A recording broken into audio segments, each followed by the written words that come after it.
একটা কাজ আমি সব সময়ের জন্যে করি, সেটা হয়তো কখনো শেয়ার করা হয় না।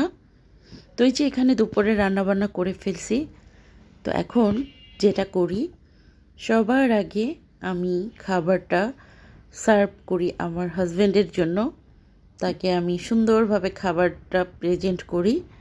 এরপর আরেকটা থালি রেডি করি। এই যে এটা হচ্ছে সেই থালিটা।